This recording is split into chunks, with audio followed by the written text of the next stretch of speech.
Uno siempre piensa que un narcisista es aquel que se mira al espejo y dice, wow, qué bonito soy. Pero en una psicopatía o en una perversión pasan otras cosas. La gente cuando piensa en un psicópata automáticamente nos viene a la mente a un tipo con una sierra en mano, y la realidad es que el psicópata integrado, que es el más parecido al perverso narcisista, es el ser que nunca van a tener un contacto con la ley, no van a estar en las cárceles. Obviamente en casos excepcionales sí. Tienen muchas cosas en común, pero de diferentes grados. Primero, que el psicópata en general tiene una predisposición genética. Hay algún sector del cerebro que en un escáner no se ilumina correctamente, no se ilumina normalmente. Con los perversos narcisistas también, pero es más por una construcción. En realidad mucho no me interesa las diferencias que tengan. La realidad es que cuando detectamos a uno de estos seres es que tenemos que huir, desaparecer del entorno, contacto cero. No importa que sea un narcisista o un psicópata, hay que tener contacto cero, y si no se puede, el mínimo contacto posible. O ser frío, decirle todo, ah, mirá, qué loco. El psicópata narcisista lo que quiere, el combustible, es pelear, ganar, quiere todo el tiempo el poder sobre el otro, se alimenta de eso, quiere subordinar porque eso le da identidad, y también quiere robarle la identidad a la víctima, se lo quiere apropiar, como que quiere absorber su humanidad. La diferencia es que el narcisista como rasgo se puede cambiar. Uno puede ser egoísta, se puede mirar al espejo y decir, qué bonito soy el centro del universo. Voy a terapia y lo analizo, puedo cambiar. El psicópata tiene una estructura, tiene un sistema que es una forma de ser en la vida, que nunca va a cambiar. El perverso narcisista piensa que el problema siempre es del otro, es muy difícil que cambien, no sienten culpa, nunca se arrepienten, no les interesa el sufrimiento de las demás personas. Ojo, sienten una culpa, pero esa culpa que es racional, no emocional, pero porque les conviene algo, fundado en un interés. Yo hago que me arrepentí para poder volver a atrapar a la víctima y meterlo en el círculo. Te pueden decir, perdón. Te van a decir, no, yo me equivoqué. Y la víctima piensa, wow, me está entendiendo, le está tocando su vulnerabilidad. Y ahí es cuando te puso la trampa y caímos. Ya hablamos de Hayatan, sabemos que es nuestro contrincante interno, ya sabemos cómo actúa y ya sabemos cómo vencerlo. Hoy vamos a ver que hay seres externos que actúan como Hayatan. ¿Cómo vencerlos? Lo vencemos de la misma manera que a nuestro contrincante interno, siendo proactivos y aplicando restricción. Pero hoy quiero hablar también para aquellas personas que nunca vieron Kabbalah, que no saben las reglas del juego. Voy a explicarlo en término común para toda persona, porque hay muchísimas víctimas indefensas que no tienen idea que son víctimas, que no tienen idea de cómo salirse de ese entorno, de esas garras. Punto 1. ¿Qué es un perverso narcisista o un psicópata integrado? Primero quiero aclarar que narcisistas somos todos. Todos tenemos un cierto grado de narcisismo, es algo constitutivo. Pero hay personas que tienen un poco de narcisismo, otras personas que tienen bastante, pero con ese narcisismo podríamos decir que es algo positivo, benigno, que hacen algo bueno con eso. Y están las personas que tienen mucho narcisismo combinado con la falta de empatía. A estos seres nos vamos a referir en esta explicación. Los vamos a llamar perversos narcisistas. Los perversos narcisistas son depredadores de la humanidad. Son personas que a través de diferentes mecanismos, como la manipulación, el dominio y un par de técnicas que vamos a hablar a lo largo del video, estos seres utilizan la difamación o el aislamiento, utilizan varios recursos para dominar a sus víctimas, que ellos la ven como objetos, son psicópatas integrados. Para poder entenderlos, primero tenemos que saber qué no son. No son enfermos, no son locos, porque es ahí donde nos perdemos, y por eso mismo no los vamos a entender nunca. Si creemos que son enfermos, los vamos a estar beneficiando. Primero, que un enfermo podría pisar un consultorio, un loco podría pisar un consultorio, podría sentir culpa por algo, por alguna acción, podría ser tratados. A estos psicópatas no les interesan cambiar, les da todo igual. Es algo muy raro de explicar porque para entenderlos tendríamos que explicarlo de una manera que no son humanos. Es la única manera de entenderlos, entender las acciones de estos seres. Son seres como sin humanidad, con necesidades distintas al nuestro. Por eso es muy difícil entenderlos. Por ejemplo, podemos entender las necesidades del asesino, las necesidades del violador, aunque por nuestras cabezas nunca se cruce cometer un crimen así. Podríamos llegar a entender qué pasa por la mente de un asesino, de un violador. Pero no podemos entender esa necesidad especial del psicópata integrado, que los lleva a tener esa conducta. Es otra categoría de seres totalmente distinto a todo. Son depredadores, tienen lujuria por el poder, por el dominio, tienen un goce con el sufrimiento de las personas, hacen un proceso de estudio de la víctima, tienen un periodo donde van a estudiar a la víctima a quien atacar. Pasamos al punto 2. ¿Cómo se presentan? Ellos salen al escenario de la vida con múltiples caretas. Se ponen una careta para cada ocasión y actúan todo el tiempo para ganarse la confianza de las personas. Son encantadores, son románticos, son respetuosos, son seductores, tienen caretas para todas las necesidades, quieren captar tus necesidades para satisfacerlo y después destruirte moralmente. Generalmente aparentan estar en los mejores estratos sociales, siempre están bien vestidos, a la moda, bien arreglados, bien peinados, tratan de aparentar que son personas exitosas, quieren siempre estar rodeados de personas económicamente acomodadas o codearse con los poderosos de una empresa o de la sociedad misma. Pero la realidad es que la máscara solo es la carnada para atrapar a su presa. Detrás de esa careta son monstruos, son seres que es muy difícil de comprender para una persona empática. Ellos aparentan algo que no son, son seres vacíos con múltiples caretas que caminan por el mundo buscando víctimas para llenar ese vacío, absorbiendo la humanidad de las personas. Pasamos al punto 3. ¿En qué ámbito atacan? Se puede dar en cualquier ámbito, puede pasar en el ámbito laboral, con un jefe, con un compañero, en un grupo de amigos, en la pareja, en la familia, puede ser uno de los padres, un hijo, un tío, un abuelo, en donde se te ocurra. La realidad es que hay una plaga, estamos plagados de estos seres, de estos psicópatas. Lo que puedo decir es que hay más estudios en las parejas, que sería el ambiente más común. Entonces se puede hablar mucho del ciclo y las fases dentro de la pareja. Para todos los ámbitos hay que estar muy atentos, porque la persona puede estar años siendo víctima si no se dan cuenta. Van a terapia y los profesionales actúan como si estas personas fueran el problema, entonces hablan y les dicen dónde se están equivocando, cómo actuar, inclusive las medican. Pero el verdadero problema no es la víctima, el problema es ese ser que vive y actúa sin ser detectado. Los profesionales estudian los diagnósticos del trastorno de personalidad, pero cuando se encuentran con una víctima, no lo pueden detectar. Es muy difícil de detectar y vamos a explicar por qué es difícil detectar. Pasamos al punto 4. ¿Cómo nos damos cuenta de que estamos en presencia de un perverso narcisista? Hay que prestarle mucha atención a las señales, porque cuando hay algo que no te termina de cerrar, justamente es una señal de alarma. Uno puede decir, bueno, seguramente me agarró de mal humor, bueno, seguramente estaba muy sensible. Esa es una señal que estás en presencia de uno. Estos perversos pueden decirte que sos hermosa, pero de un momento al otro pueden decirte que te odian. Son muy cambiantes y la víctima queda ahí entrampada. ¿Cómo se explica eso? Podemos detectarlo cuando estamos en el entorno de la víctima, pero cuando no somos víctimas. Entonces ahí podemos ver cosas que no encajan, pero una vez que somos víctimas ya no lo podemos detectar.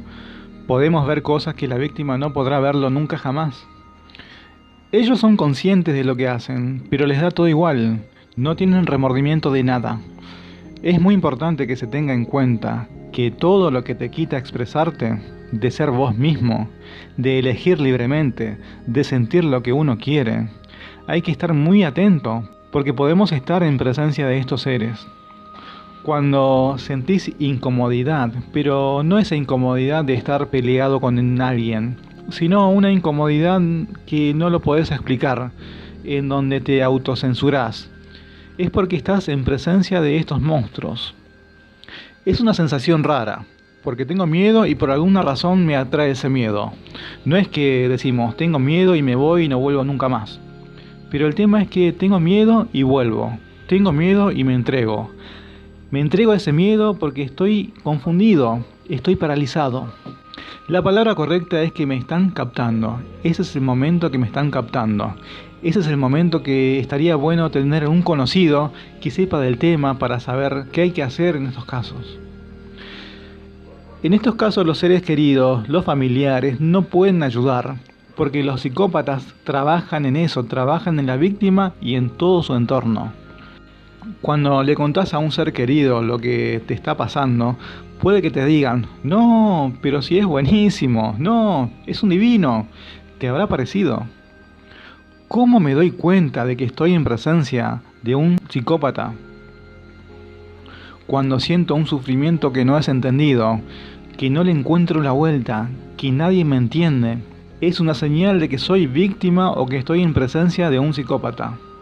Cuando te dicen todo el tiempo cuál es la mejor opción que tenés que elegir, qué película ver, cuál libro te conviene leer, dónde tenés que ir, qué tenés que hacer, hay que tener mucho cuidado, es otra señal de alarma. Un consejo para tener en cuenta es que confíen en lo que sienten. Esa es la raíz del camino por la salud, porque el psicópata integrado te va a hacer dudar de lo que sentís todo el tiempo. Punto 5. ¿Cómo captan a sus víctimas? Ellos son especialistas en detectar y analizar a las víctimas y ver el perfil. Ellos son psicópatas, tienen otras reglas, tienen otra estructura en la cabeza, por eso es muy difícil entenderlos. Lo primero que hacen es estudiar a quién elegir y una vez que las eligen, que detectaron las vulnerabilidades, que todos podemos tener vulnerabilidades en un momento. Algunas personas tienen vulnerabilidades por algún motivo puntual y son vulnerabilidades de corto plazo. Y algunas personas tienen algunas grietas que las acompañan durante toda su vida. Ellos eligen siempre a los más vulnerables porque saben por dónde pueden entrar, saben cómo atacar. Imaginen a un lobo corriendo detrás de una manada de ciervos. Ellos estudian a sus presas, ven quién se queda atrás, cuál es más vulnerable, cuál lleva una cicatriz, cuál es más débil. De los 1000 ciervos, el lobo elige a uno, al más vulnerable. Ellos saben a quién elegir, no eligen a cualquiera, eligen a su víctima de manera muy estratégica. Asimismo, un psicópata elige a su víctima y una vez que eligió a su víctima empiezan con el proceso de bombardeo amoroso. Punto 6. ¿Cómo actúan? ¿Cuáles son las técnicas que utilizan? Estos psicópatas integrados te van a hacer dudar de lo que sentís todo el tiempo y si estás inseguro de vos mismo, vas a caer en la trampa. Le podés plantear tu incomodidad y te van a decir, pero no, ¿qué decís? Estás loco. Pero nada que ver, estás pensando en cualquier cosa, eso solo pasa por tu cabeza. Para entender cómo actúan es necesario hablar de algunos ciclos. La primera etapa es que empiezan con el bombardeo amoroso. Esto puede pasar tanto con hombres como en mujeres. Ellos van a saber cuáles son los deseos, los sueños de la persona. Entonces van a empezar a cumplirlos. Si la persona venía de una ruptura de pareja porque no le prestaban atención, ellos les van a dar toda la atención del mundo. Van a ser su media naranja. Identifican la necesidad y te venden que te lo van a dar. Y si le pedís la luna, capaz que te lo traen. Así funcionan. Si sos mujer te van a decir que sos una diosa, que sos increíble, te van a preparar tu comida preferida, van a buscar la manera de halagarte. Es la etapa de seducción, te van a seducir. Ellos van a lograr que creas que sos el amor que necesitabas, que te van a cumplir todos tus sueños. Ellos se muestran encantadores, románticos, dulces, maravillosos, y ahí uno cae en la red, caen en la trampa. Ellos se van a armar de tal manera que van a aparecer el alma gemela de la persona. Tienen un montón de recursos para seducir a la persona. Ellos van a saber tus gustos, cuáles son tus miedos, tus debilidades. Y en todo este proceso de bombardeo amoroso, la persona va a empezar a confiar en este ser. En el caso de las víctimas, hombres, en una pareja, lo más común Agregando las explicaciones anteriores, la frutilla del postre sería el tema sexual. Claro, los hombres somos tan básicos que terminamos cayendo siempre. Y una vez que este ser logra que la persona esté entregada, ahí empieza la etapa de evaluación de la persona. Pero la víctima no se da cuenta porque es muy sutil, es muy progresivo. Una vez que el narcisista ya sabe que tiene a la persona en su red, ahí va a empezar el ataque. El ataque puede ser de diferentes maneras. La segunda etapa es la devaluación de la persona. Como el narcisista es una persona muy insegura, en una pareja cuando la víctima queda embarazada, el narcisista ya sabe que tiene ahí a su presa agarrada, porque la mujer entra en un periodo de vulnerabilidad, donde el psicópata puede empezar con las violencias psicológicas. Y a veces son actos que la persona empática no entiende qué está pasando. Entonces la persona va a vivir algo que los psicólogos lo llaman disonancia cognitiva, donde la persona se pregunta, ¿cómo puede ser si esta persona es tan maravillosa conmigo? Que tenemos tantos proyectos juntos, no es posible que ahora me esté haciendo esto. Porque el perverso te va a decir, no, vos estás loco, ¿cómo vas a pensar eso? Estás sensible. Y ahí es cuando uno queda entrampado. Ahí aparece la disonancia cognitiva, en donde la persona tiende a elegir la parte buena y decimos, no, seguro que estamos confundidos. No puede ser, y seguimos adelante. Siempre tienden a recordar lo bueno de la persona y minimizar lo malo, porque el cerebro funciona así. También puede empezar la triangulación. En una pareja el psicópata se aburre y ahí pueden empezar con la triangulación. Van a empezar a introducir a terceras personas en una relación, que pueden ser reales o imaginarias. Pueden dejar de hablar con la víctima, ignorarla, hacerla sentir aislada. No le prestan atención, no la escuchan. Está con su celular y miran la tele y no quieren que les hable. Y esto va a generar mucha angustia en la víctima. Y cuando la víctima lo enfrenta, el perverso le dice, no, pero ¿qué estás diciendo? ¿En qué estás pensando? ¿Estás imaginándote cualquier cosa? ¿Estás loco? Muchas veces triangulan con integrantes de su propia familia o con los familiares mismos de la pareja. Estos psicópatas siempre están para los demás, nunca para la víctima, pero para los demás están dispuestos a todo. Pero ellos conocen nuestras debilidades y tienen un montón de técnicas para dañar, como por ejemplo el ataque a tu percepción. Empieza entonces la tercera etapa, que es el ataque a tu percepción. Te van a decir, tenés que hacer o decir esto, pero después vienen y te dicen, no, yo nunca te dije que hicieras esto. Entonces la persona normal tiende a dudar, empiezan a dudar de su percepción. No puede ser que esta persona que me ama tanto, o esta persona que le tengo tanta confianza, me esté haciendo esto. Me debo estar equivocando yo. Estos seres logran que la víctima duden de ellos mismos. Hacen un ataque a la percepción, juegan con la mente de la víctima. Te cambian las cosas de lugar y cuando les preguntas ¿dónde está eso que dejaste ahí? Ellos te van a decir que no tienen idea y te dicen que fuiste vos. ¿Quién movió eso del lugar? Y que ellos no tienen nada que ver, que son locuras tuyas. La persona empática no puede sospechar que el otro tiene una intención de dañar y que está disfrutando de haciendo daño. Entonces la víctima entra como en un circuito porque no se le ocurre la posibilidad de que este ser sea capaz de hacer algo así. La persona empática son aquellas personas que tienen la capacidad de ponerse en el lugar del otro, que pueden ponerse en los zapatos del otro y poder comprender el dolor del otro y comprender la alegría y los sentimientos del otro. Entonces cuando estamos en presencia de un perverso, nunca vamos a imaginarnos que este ser internamente tiene el deseo de hacernos daño. Nunca podríamos ponernos en sus zapatos para entenderlos. Esa es una de las técnicas que utilizan. La cuarta etapa es el aislamiento de la víctima. Esta es otra técnica que tienen estos seres. Es cuando en una pareja la persona no hace lo que el psicópata quiere, este deja de hablarle, hacen que ignoran totalmente a la víctima. Y esto puede suceder en una relación de un montón de tiempo y la víctima no entiende lo que está pasando y empiezan a pensar, ¿Qué habré hecho yo de mal? Claro, la culpa juega un papel fundamental en el armado de estos seres para llevar a cabo sus objetivos. Está también la cuestión de que lo que plantea la mujer es hipersensible. Si le decís estúpida, ¿qué tiene de malo? Uno puede convivir con eso, y la cuestión es que no debería ser así. No debería ser así. Pero no solo son mujeres las que sufren, también los hombres. Esto es más allá del género. Si yo no te conozco y me presento diciéndote, salí de tu mundo y venite al mío, te vas a asustar y le vas a decir que no. ¿Estás loco?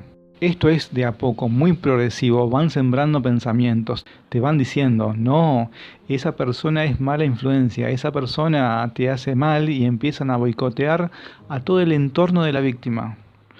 Le digo a la víctima, confíen en sus instintos, porque si ven algo que no les cierra o se sienten incómodos, aléjense de esa persona. Hay algo que está mal y no son ustedes. Técnica del copia y pega. Estos seres investigan a sus víctimas, saben tanto de sus víctimas que van copiando y pegando sobre él todas las necesidades y los deseos que tienen esas víctimas. Entonces, en muy poco tiempo vas a tener a ese ser frente a vos, a ese ser ideal que estuviste esperando por tanto tiempo. Claro, lo estuviste deseando y ellos se camuflan en tus deseos. Es perfecto. Otra técnica es el ataque manipulador a tu entorno.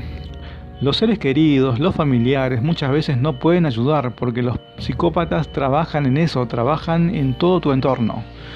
Muchas veces es como un encantamiento a los familiares. Se muestran como una persona ideal para su hija o para su hijo, y entonces la víctima puede buscar ayuda en su entorno familiar y le pueden decir, pero no puede ser, ese chico es encantador, te estás equivocando vos.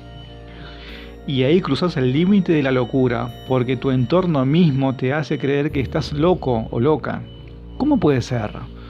Vos sos la problemática, que te agarrás todo a pecho, que sos muy sensible, que tenés mal carácter, que siempre andás equivocándote por la vida. Acá te dan vuelta todo y empezás a pensar que la loca sos vos y que la víctima es el otro. Esto es terrible. ¿Qué hago con esto? Estos psicópatas utilizan a sus víctimas para lo que ellos quieren, pero la víctima están realmente enamorados de estos seres. Entonces ahí la víctima tiene muchas contradicciones, porque no saben por qué están alabando a ese ser que le está destruyendo la vida, pero jamás va a poder ver el monstruo. Nunca van a poder ver la verdadera cara de ese ser. Cómplices. Vamos a poner un ejemplo de bullying. Imagínate en un ambiente laboral donde hay un jefe perverso y te elige a vos como preferido. Y no vas a querer defender al que está siendo abusado. Y aunque no seas como el perverso, no vas a querer defender a la víctima. Muchas veces estos seres eligen a personas para que se ensucien las manos por él. Entonces, estas personas van a hacer lo que lleven y traigan información, los que nieguen lo que está ocurriendo, lo que difamen a la víctima. El perverso usa la manipulación para darte vuelta a todo, te da vuelta a una situación como si nada. El cómplice puede entrar en esto porque son ingenuos, realmente nunca vivieron la experiencia, y como el psicópata tiene la capacidad de seducción en sus palabras, le termina creyendo. Entonces, estas personas van a decir, pobrecito, lo que están sufriendo es terrible. Entonces caen en la trampa y hacen lo que el psicópata les pida. Pero también pueden entrar en esto porque tienen algún interés y le deben lealtad al perverso, entonces les va a servir estar al lado del psicópata. Entonces, ¿por qué van a estar defendiendo al compañero de trabajo o al familiar? Se van a alejar en todo caso. Pasamos al punto 7. La pregunta es, ¿tienen la intención de hacer daño o no se dan cuenta que están haciendo daño? Muchos lo saben, muchos no lo saben, pero la respuesta concreta es que no les importa. No es que tienen cargo de conciencia porque dañan a una persona y quedan preocupados porque se dieron cuenta que son malvados. No les importa, no les interesa. Ellos están cómodos con su manera de ser. Para ellos el problema lo tienen los otros. Entonces, muchos lo saben, muchos no lo saben. Ellos disfrutan haciendo daño, disfrutan del sufrimiento de los demás, quieren sacar provecho de esas situaciones. La intención del perverso es humillar, sofocar, dominar, y por eso es muy difícil para que la persona empática se dé cuenta. Nadie se imagina que la otra persona tiene deseos de hacerme daño. El que no lo vivió no lo puede entender. Punto 8. ¿El psicópata sabe o no sabe que es un psicópata? Capaz que no sabe que es un psicópata, capaz que no sabe que lo llaman perverso narcisista, pero sí saben que lo que están haciendo está mal. Pero lo hacen igual porque no les importa, les da todo igual. Un psicópata es un psicópata en todos los ámbitos. Tienen muchas caretas. Se comporta de una manera con su familia, se comporta de otra con su jefe, se comporta de otra manera en diferentes escenarios. Se van camuflando constantemente. Tengo un compañero de trabajo que se muestra seductor con algunas mujeres de la empresa, se muestra intolerante con su propia mujer, se muestra como la persona más encantadora del mundo con los compañeros. Estos seres tienen muchas caretas. Están todo el tiempo buscando poder, buscando reconocimiento, buscando utilizar a las demás personas para llegar al objetivo. Estos perversos narcisistas no buscan ayuda, no van a terapia porque no les importa. Sienten la necesidad de sacar la humanidad de las víctimas. No tienen una sola víctima, pueden tener muchas. Quieren como absorber la humanidad de la persona. Estos seres sienten como que quieren capturar el alma, la humanidad que ellos no tienen. Esa envidia a lo humano, pero esto les dura poco. Ese es el problema, porque buscan constantemente más de sus víctimas. Ellos quieren más, nunca están satisfechos con lo que tienen. Quieren exprimir a sus víctimas cada vez más. Estos seres no piden ayuda de un profesional porque no les importa. No necesita que alguien les esté explicando cosas. Y si llegan a pisar un consultorio, es solo para perfeccionar sus métodos de manipulación, para aprender nuevas técnicas que utilizan esas herramientas para destruir a las personas. Un horror total.